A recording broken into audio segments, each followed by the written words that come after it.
20 Beech Road, and what I want you to notice is that you've got a hardy plank siding on the front of the house. I think it's probably either wood or vinyl, I'd have to check, maybe even wood the other sides, but the front has all been updated.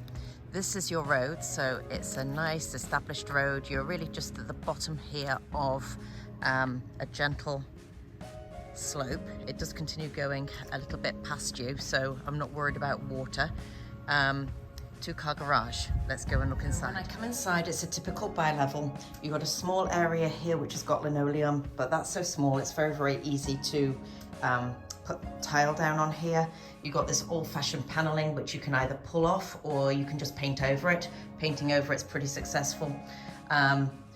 You also know that there's hardwood floors underneath all of these carpets, so don't worry about the carpets because that's fine, that's hardwood floors. All right, I'm going to go up to the main living side. Top of the stairs, and you can see that you've got an L-shaped living room, dining room. Do not worry about those walls, that's just dirt. It's when you've got those baseboard heaters, yeah, and it just throws up the heat and it's not been painted for a long time. That's all it is. So you don't need to worry about that. Kitchen is off to the left here, and behind me, you've got bedrooms and bathrooms. So let's just have a little walk along here. You do have popcorn ceilings, which are not the most attractive, but you know, you can do something about that if you really hate them. Let's go into the kitchen. It is bigger than you'd expect for a house this size. The other thing that I've noticed is that you've got newer windows in this house. So there's things that they've done. You know, they've done the kitchen, they've done the main bathroom, they've done the windows, they've done the patio door, they've done the siding at the front. So, you know, it isn't as if you've got to walk in and do everything. You've got stainless steel appliances, you've got a nice big island here. I'm going to walk out and to the right so we can look at the bedroom from the kitchen. You've got like a little closet here. Walking up the corridor, you've got one of the bedrooms. Obviously they've got a lot of stuff in it at the moment. You can see the sizes of the bedrooms on the MLS sheet. Another bedroom here off to the left. Bedroom 3. And again, a lot of this is putting in more lights, painting, and just updating it. This is your main bathroom, which has already been updated, so nothing really to do in here, which is great.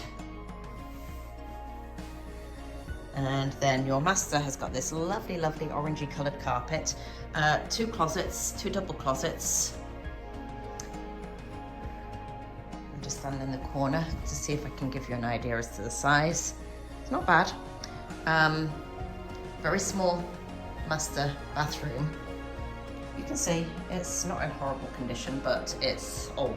That's your oldest part of the house, I guess. That's the size of the bedroom. I'm going to go downstairs now. So I've just come down the stairs from the front door. Immediately here to my left is the garage, which is an oversized 2-car garage. So you see you've got plenty of space there, and you've got space this back end as well if you had a spare refrigerator or anything like that. They're using it as a little bit of a workroom.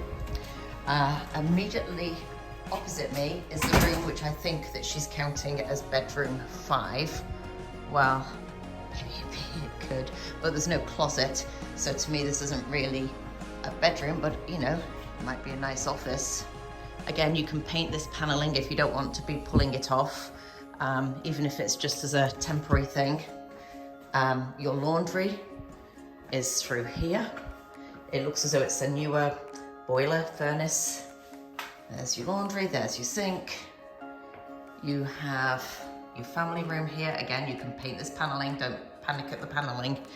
And you have a little half bath down here as well.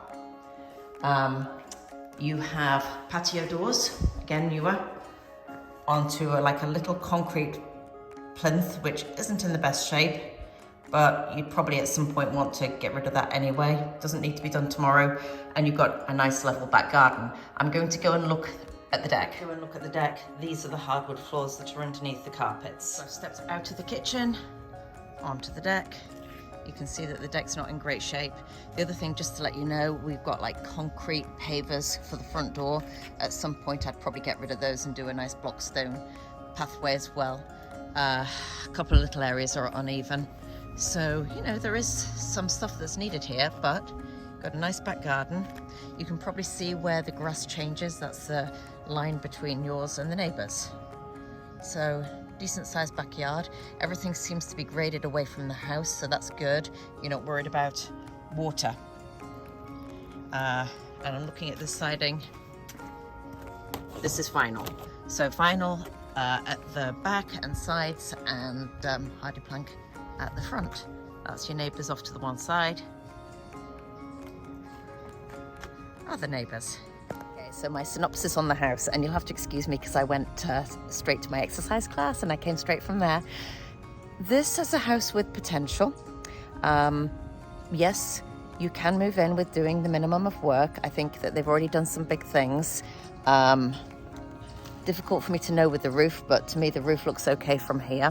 The siding looks good and newer. The kitchen and 1.5 of the bathrooms are newer. You do have the popcorn ceilings, you do have the old deck. You would want to probably put in some more lights. You do want to paint, and of course you've got that paneling, but again, you can paint over the paneling. I think it's a house worth considering. Let me know what you think. Oh, and also it's got lake rights, so that's a nice thing with the kids as well.